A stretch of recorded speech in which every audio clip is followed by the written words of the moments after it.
Hello student, welcome to my YouTube channel Success Sarathi. Myself Namya Katyal.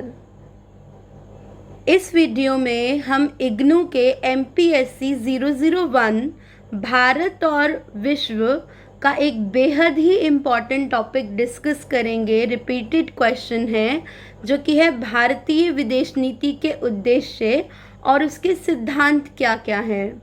Topic start करने से पहले मैं आपसे कहना चाहती हूँ कि अगर आप लोग मेरे चैनल पे नए हैं तो ज़्यादा से ज़्यादा पॉलिटिकल साइंस से रिलेटेड वीडियोस के लिए मेरे चैनल को सब्सक्राइब कीजिए और वीडियोस को अपने ग्रुप्स में अपने फ्रेंड्स के साथ शेयर ज़रूर कीजिए. भूमिका.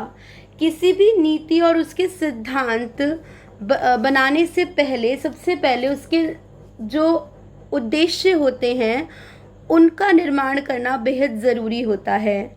बिना उद्देश्यों का निर्धारण किए किसी भी नीति के सिद्धांतों को नहीं बनाया जा सकता है, उसको गढ़ा ही नहीं जा सकता है. मुकुंद दुबे कहते हैं कि किसी भी देश की विदेश नीति का मुख्य उद्देश्य होता है राष्ट्रीय हितों एवं राष्ट्रीय सुरक्षा करना. किसी भी देश के लिए अपनी राष्ट्रीय सुरक्षा व प्रभुसत्ता की रक्षा करना सबसे महत्वपूर्ण लक्ष्य माना जाता है. भारत की विदेश नीति हमेशा से ही स्वतंत्रता के पक्ष में रही है और भारत बाहरी हस्तक्षेप का सदैव ही विरोध करता है. विदेश नीति क्या होती है? बेसिकली विदेश नीति एक देश अन्य देशों के साथ, अपने पड़ोसी देशों के साथ किस प्रकार से व्यवहार करेगा, मैत्रीपूर्ण संबंध रखेगा या कटुतापूर्ण संबंध रखेगा, संबंधों को सुधारने के लिए नीतियाँ किस प्रकार से अपनाएगा, उसे हम विदेश नीति कहते हैं. विदेश नीति की डिफाइन प्रॉपरली मैं लास्ट वीडियोज़ में डिस्कस कर चुकी हूँ. MPSC 1 की और प्लेलिस्ट बनी हुई है, प्लीज़ उसको चेकआउट कीजिएगा. विदेश नीति के कुछ उद्देश्य हैं. सबसे पहले जो प्रमुख उद्देश्य हैं वो 3 हैं, उसके अलावा अन्य उद्देश्य हैं. और सबसे पहला जो प्रमुख उद्देश्य है वो है राष्ट्रीय सुरक्षा, यानी कि अपने देश की सुरक्षा को बनाए रखना सबसे पहला उद्देश्य है हमारे भारत की विदेश नीति का. दूसरा उद्देश्य है आर्थिक रूप से देश का विकास करना. तीसरा उद्देश्य है विश्व व्यवस्था स्थापित करना, विश्व में शांति आदि की बहाली करना. अन्य उद्देश्यों में सबसे पहला उद्देश्य आता है उपनिवेशवाद, साम्राज्यवाद व रंग भेद का विरोध, यानी कि भारत खुद उपनिवेश रह चुका 200 सालों तक अंग्रेज़ों का, तो उसको पता है किस प्रकार से भारत की सभी प्रकार की व्यवस्था छिन्न भिन्न हुई. तो इसीलिए वह प्रत्येक देश के लिए उपनिवेशवाद जैसी दास नीतियों का विरोध करता है. दूसरा अन्य उद्देश्य है इसका निशस्त्रीकरण का समर्थन. भारत देश जो है वो अस्त्रों शस्त्रों को इकट्ठा करने, उनको बनाने में, उनको ज़्यादा से ज़्यादा प्रमोट करने में विश्वास नहीं करता है. वह निशस्त्रीकरण को बढ़ावा देता है जिससे कि विश्व शांति के मार्ग पर अग्रसर होता है. एफ्रो एशियाई क्षेत्रीय सहयोग, एफ्रो एशियाई क्षेत्रों के साथ सहयोग की नीति अपनाने का इसका उद्देश्य है. संयुक्त राष्ट्र संघ में बेहद विश्वास रखता है हमारा भारत. संयुक्त राष्ट्र संघ की नीतियों को अपनाता है तथा अपनाने के लिए अन्य देशों को भी प्रेरित करता है. अगला है हमारा उद्देश्य विदेश नीति का भारतीय मूल एवं प्रवासी भारतीयों की रक्षा करना. भारतीय जो मूल निवासी हैं या जो प्रवासी भारतीय निवासी हैं उनकी रक्षा करना. भारत समय समय पर इस उद्देश्य के एग्जाम्पल हमें देता रहता है. सभी राष्ट्र से मैत्रीपूर्ण संबंध रखना. भारत जनरली ऐसे नहीं कि कट्टरतावादी नीति अपनाता है, दुश्मन बनाना चाहता है अन्य देशों को, पड़ोसी और अन्य देशों को. भारत सभी के साथ दुश्मनी भुलाकर भी मित्रता का हाथ हमेशा आगे बढ़ाता है, जैसे पाकिस्तान और चीन जैसे देश. अगला और आखिरी इसका विदेश नीति का उद्देश्य है एशिया में महत्वपूर्ण भूमिका. एशिया जो हमारा कॉन्टिनेंट है उसमें भारत की भूमिका हर लिहाजे से बहुत महत्वपूर्ण है. यहाँ के भौगोलिक, हमारी संस्कृति, हमारा व्यापार, सब तरीके से हमारी राजनीति जो हमारी भूमिका है वो पूरे एशिया कॉन्टिनेंट में बेहद महत्वपूर्ण हो जाती है। हम एशिया के अन्य देशों के लिए एक बहुत बड़ा बाज़ार हैं और अब हम विश्व की पांचवी अर्थव्यवस्था भी बन चुके हैं, सबसे बड़ी अर्थव्यवस्था बन चुके हैं, पांचवी। और अगला हमारा टॉपिक है भारतीय विदेश नीति के सिद्धांत।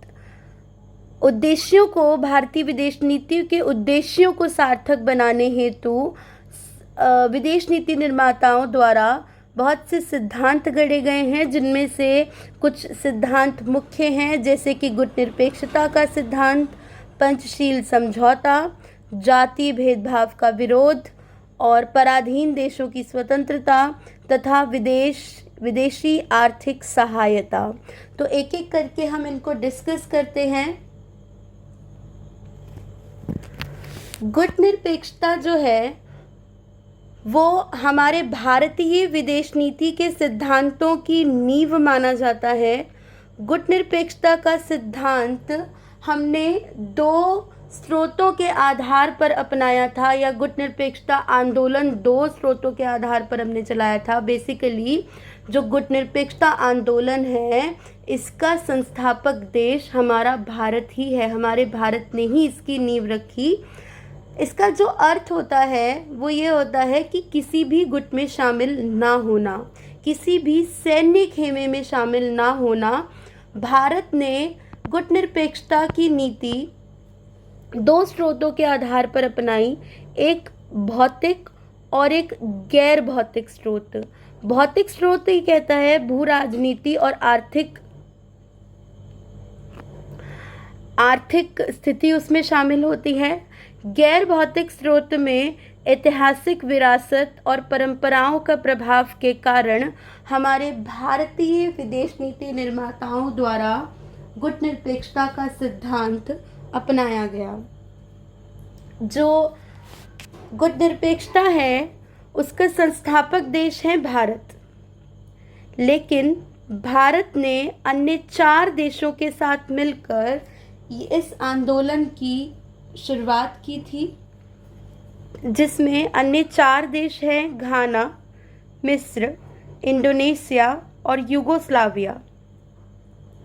जब गुटनिरपेक्षता आंदोलन भारत द्वारा अपनाया गया तो उस समय पर, यानी कि द्वितीय विश्व युद्ध के बाद भारत को स्वतंत्रता प्राप्त हुई, और उस समय पर विश्व के अन्य बहुत सारे देश स्वतंत्र हुए, जिन्हें अपना विकास करना था, जिन्हें अपना स्वतंत्र रूप से विकास करना था, किसी के अधीन रहकर स्वयं को बाधित नहीं करना था, अपने विकास की राह में रोड़ा नहीं पैदा करना था, जिसके चलते इन देशों ने प्रारंभिक सदस्य के तौर पर गुटनिरपेक्षता की नींव रखी या गुटनिरपेक्षता को आगे बढ़ाया। जो गुटनिरपेक्षता है उसका सबसे पहली जो बैठक हुई थी वो बेलग्रेड में हुई। बेलग्रेड में 1961 में इसकी बैठक हुई, जिसमें 25 देशों ने पार्टिसिपेट किया था और सभी देशों ने विश्व शांति और सुरक्षा के राह पर अग्रसर होते हुए इसकी जो कुछ शर्तें हैं वो मान ली थी। वह शर्तें कौन सी हैं हम आपको बताएंगे कि भाई कौन सा देश गुटनिरपेक्षता संगठन में शामिल हो सकता है। उसके लिए जवाहरलाल नेहरू सहित इन 4 अन्य संस्थापक देशों ने मिलकर कुछ शर्तें तैयार की थी। गुटनिरपेक्षता देश का या आंदोलन का सदस्य बनने हेतु सबसे पहली शर्त इन देशों के सामने यह रखी गई कि जो शांतिपूर्ण और स्वतंत्रता रूप से अपनी विदेश नीति के अनुसार यह सभी देश आचरण करेंगे और पूरी तरह से यह देश उपनिवेशवाद और साम्राज्यवाद दोनों ही नीतियों का विरोध करेंगे। तीसरी शर्त यह थी कि शीत युद्ध से संबंधित दोनों में से किसी भी सैन्य गुट का सदस्य नहीं होंगे, ना ही होने चाहिए। कौन से दो सैन्य गुट? एक यूएसएसआर का और एक यूएसए का। वह देश किसी भी महाशक्ति को अपने क्षेत्र में सैनिक अड्डे बनाने की अनुमति ना तो कभी प्रदान की हो और ना ही करने का कोई इच्छा हो। उस देश की किसी महाशक्ति के साथ किसी भी प्रकार की कोई भी द्विपक्षीय संधि नहीं हुई हो। जो देश इन इन शर्तों को अपनाते हैं, उनको निभाते हैं, उनको ही गुटनिरपेक्ष देश का दर्जा दिया जाएगा। और वर्तमान समय में लगभग 120 देश के आसपास विश्व के गुटनिरपेक्ष देश के सदस्य बन चुके हैं, गुटनिरपेक्ष आंदोलन के सदस्य बन चुके हैं। देखिए, कुछ मुख्य कारण हैं, कुछ मुख्य कारण जो हैं इसके उदय के, गुटनिरपेक्षता आंदोलन के, वो यह है कि सबसे पहला तो है शीत युद्ध, जिसके चलते विश्व 2 खेमों में विभाजित हो गया था। और दूसरा उद्देश्य ये है कि दूसरा कारण यह है गुटनिरपेक्षता के उदय का, गुटों से पृथक रहना, कि शीत युद्ध के कारण जो 2 खेमे, जो 2 गुट विश्व में उभरे थे, उनमें से गुटनिरपेक्ष देश, ऐसे देश जो मध्यस्थ का रास्ता अपनाना चाहते थे, जो किसी भी गुट में शामिल नहीं होना चाहते थे, उन्होंने इसका रास्ता अपनाया। और तीसरा इसका उद्देश्य है आर्थिक विकास करना। नव स्वतंत्र देश अपना पूर्ण रूप से तीव्रता से आर्थिक विकास करना चाहते थे, मतलब अपनी आर्थिक विकास को तीव्रता प्रदान करना चाहते थे, जो कि विश्व युद्ध के अपना शीत युद्ध के में कूद करके नहीं हो सकता था। इन दोनों गुटों से दूर रह करके ही जो वह अपना देश विकास कर सकते थे। और चौथा इनका मेन जो कारण है इसका उदय का, वो है स्वतंत्र विदेश नीति। यह नव स्वतंत्र देश जो थे अपने स्वतंत्र विदेश नीति की अभिलाषा रखते थे, जिसके चलते इन्होंने गुटनिरपेक्षता जैसे आंदोलन की नींव रखी और उसको अपनाया। नेक्स्ट हमारे भारत की विदेश नीति का सिद्धांत है दूसरा मोस्ट इम्पॉर्टेंट, जो कि है पंचशील समझौता। पंचशील समझौता सन 1954 में भारत और चीन के बीच में हुआ। भारत के प्रधानमंत्री पंडित जवाहरलाल नेहरू और चीन के राष्ट्रपति चाउ एन लाई के बीच में यह समझौता तिब्बत में एक शांतिपूर्ण, एक सह अस्तित्व समझौता था। इस समझौते के 5 मुख्य ये जो है सिद्धांत हैं, जिन पर दोनों ने जिस समझौते पर हस्ताक्षर करके दोनों ने यह एक दूसरे को आश्वासन दिया कि हम इन सिद्धांतों पर, इन निम्नलिखित 5 बातों पर अमल करेंगे। सबसे पहला जो सिद्धांत है आक्रमण ना करना, यानी कि भारत चीन पर और चीन भारत पर आक्रमण नहीं करेगा। दूसरा, शांतिपूर्ण सह अस्तित्व, आपस में एक दूसरे के साथ शांतिपूर्ण तरीके से मामलों को हल करेंगे, शांति बनाए रखेंगे। तीसरा इसका जो सिद्धांत है, जो बात है, वो यह हुई थी कि एक दूसरे के आंतरिक मामलों में हस्तक्षेप की नीति अपनाना, यानी कि ना तो भारत चीन के इंटरनल मामलों में इंटरफेयर करेगा और ना ही चीन भारत के इंटरनल मामलों में किसी भी प्रकार का हस्तक्षेप करेगा, इंटरफेयर करेगा।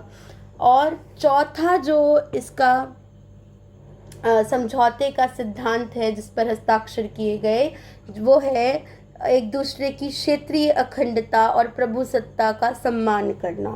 5वां है समानता एवं पारस्परिक लाभ।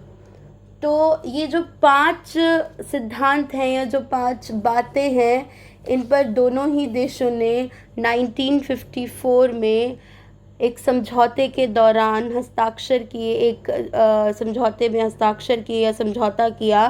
तो इस समझौते को 5 सिद्धांतों का होने की वजह से पंचशील समझौता नाम दिया गया। अब प्रधानमंत्री जो नेहरू थे, वो इस बात से बिल्कुल चिंता मुक्त हो गए कि जो हमारा सबसे जो बड़ा दुश्मन है, जो हमारा कट्टर दुश्मन है, वह अब मित्र बन गया है, और वो निश्चिंत हो गए कि कभी यह हम पर वार भी करेगा। और उस समय पर भारत में बहुत बड़े लेवल पर हिंदी चीनी भाई भाई के जो नारे थे वो बहुत प्रसिद्ध हुए और टूरिज़्म वगैरह ये सब चीज़ें बहुत प्रमोट हुई, एक दूसरे का कल्चर बहुत अच्छे से प्रमोट हुआ। लेकिन पंचशील समझौता जो है वो वैसे तो विश्व शांति के लिए एक उदाहरण है, विश्व में शांति स्थापित करने के लिए भारत का एक बहुत अच्छी पहलकदमी है। भारत की एक मित्रता वाली जो नीति है, जो शांति स्थापित करने वाली नीति है, उसको दर्शाता है। लेकिन चाइना ने पंचशील समझौता दोनों के बीच में होने के बावजूद भी 1962 में भारत पर हमला कर दिया था। यह हमला चाइना ने क्यों किया था वो मैं आपको डीपली बताऊंगी। भारत और चाइना के संबंध में इसमें बस इतना बताती हूँ कि जो चाइना है उसने भारत पर एलिगेशन लगाया था कि भारत ने चाइना के आंतरिक जो मामले हैं उसमें हस्तक्षेप किया है, जबकि ऐसा कुछ था नहीं। तो नेक्स्ट हमारा जो सिद्धांत है वो है पराधीन देशों की स्वतंत्रता और साम्राज्यवाद का विरोध। हमारे भारतीय विदेश नीति का जो सिद्धांत है, तो जो ये पराधीन देशों की स्वतंत्रता है, वह देश जिन्हें स्वतंत्रता नहीं मिली थी या जो अभी किसी ना किसी देश के किसी ना किसी आर्थिक रूप से किसी बड़ी कंपनी के उसके गुलाम थे, तो उन्हें भारत ने स्वयं स्वतंत्रता प्राप्त करने के लिए सहारा दिया कि वो खुद अपने आप को स्वतंत्र कर सके। भारतीय विदेश नीति का मुख्य हिस्सा था साम्राज्यवाद का विरोध करना। वे स्वयं 200 साल से भी ज़्यादा अंग्रेज़ों की गुलामी झेल चुका था, जिसके चलते उसने अन्य देशों के साथ ऐसा अन्याय नहीं होने देना चाहता था। और हिंद, चीन, मलाया, लीबिया, अल्जीरिया, ट्यूनेशिया तथा घाना आदि बहुत सारे देश थे जिनके स्वतंत्रता संग्राम में भारत ने उनका पूरा साथ दिया। भारत ने खुलकर दक्षिण अफ्रीका में ये जो रंग भेद की नीति आदि थी इसका विरोध किया, उनके साथ जो शोषण हो रहा था उसका विरोध किया। और जितने भी मतलब ये पराधीन देश थे जो अपनी स्वतंत्रता से वंचित थे, मानव अधिकारों की जहाँ अवहेलना होती थी, उन सभी देशों को स्वतंत्र कराने में भारत ने बहुत बड़ा योगदान दिया और उनको प्रेरित भी किया। नेक्स्ट हमारा जो आता है वो है पराधीन देशों की स्वतंत्रता, हमने डिस्कस कर लिया, पंचशील समझौता कर लिया और गुट निरपेक्षता का जो सिद्धांत है वो डीपली डिस्कस कर लिया है। नेक्स्ट हमारा आता है जातीय भेदभाव का विरोध। बहुत बड़े लेवल पर भारत स्वयं कभी भी जातीय भेदभाव के पक्ष में नहीं रहा है। भारत ने खुद जातीय भेदभाव फैला है, झेला भी है, लेकिन भारत कभी भी इसको प्रेरित नहीं करता है। भारत समस्त मानव जाति की समानता के सिद्धांत में विश्वास रखता है। दक्षिण अफ्रीका में 1990 के दशक से पूर्व जातीय भेदभाव का सबसे बड़ा उदाहरण जो है दक्षिण अफ्रीका रहा है। दक्षिण अफ्रीका की अल्पमत गौरी सरकार, जो गोरे लोग थे वो अल्पमत में थे, उन्होंने अल्पमत में भी होने के बावजूद काला वर्ग जो बहुमत में था उनके जो अधिकार हैं सब चीज़ें उनका दमन किया, उनका शोषण किया। भारत के अथक प्रयासों के बाद अधिकतर देशों ने दक्षिण अफ्रीका की सरकार के विरुद्ध प्रतिबंध लगाने का निर्णय लिया और भारत ने अपनी ओर से रंगभेद में विश्वास करने वाली सरकार को कोई सुविधा प्रदान नहीं की, जिसके चलते धीरे धीरे यहाँ पर ये जो संघर्ष था दक्षिण अफ्रीका में वो फैल गया और वहाँ के लोगों को अंग्रेज़ी सरकार से, गौरी सरकार से, रंगभेद करने वाली सरकार से स्वतंत्रता मिली। जातीय भेदभाव का विरोध हो गया। अभी आखिरी हमारा जो सिद्धांत है हमारी विदेश नीति का वो है विदेशी आर्थिक सहायता प्राप्त करना। भारत जो था जब स्वतंत्र हुआ था तो उस समय पर भारत की जो आर्थिक स्थिति थी वो बहुत ज़्यादा ख़राब थी। अंग्रेज़ों ने 200 साल की इतनी लंबे टाइम पीरियड तक हमारी आर्थिक संसाधनों को यूज़ किया था, हमारे को सोने की चिड़िया से एक उजड़ा हुआ एक गरीब देश बनाकर चले गए थे। तो उस समय पर भारत को अपना तेजी विकास करना था। अल्प विकसित और पिछड़े देश से एक विकासशील देश और एक फिर विकसित देश की श्रेणी में अपने आप को स्थान प्राप्त कराना था, जिसके चलते भारत ने अपनी विदेश नीति का सिद्धांत ये रखा कि वो तकनीक, पूंजी, मशीन, तकनीकी ज्ञान आदि चीज़ों के लिए अन्य देशों से सहायता प्राप्त करेगा, जिसमें रूस और आपका अमेरिका ये देश मुख्य थे। के तौर पर यह है कि जो भारत है उसने बहुमुखी विकास हेतु जो विदेश नीति अपनाई है वो सार्थक है। भारत ने अपनी परंपरा, अपनी संस्कृति, अपना इतिहास, अपना भूगोल, अपना सब चीज़ें को, सब क्षेत्रों को आदि को ध्यान में रखकर अपनी विदेश नीति के उद्देश्य और इसके सिद्धांतों को गढ़ा है, उसको बनाया है। और भारतीय सरकार द्वारा जो विदेश नीति स्वतंत्रता के काल में स्वतंत्रता से पूर्व तैयार करना शुरू कर दी थी, वह आज भी स्वतंत्रता के 75 वर्षों के बाद भी बिल्कुल सार्थक है। और भारत की जो विदेश नीति है जिसमें शांति और सह अस्तित्व की जो भावना है वो हमारे को विश्व गुरु की उपाधि दिलाने में बहुत सहायक है, बहुत महत्वपूर्ण है।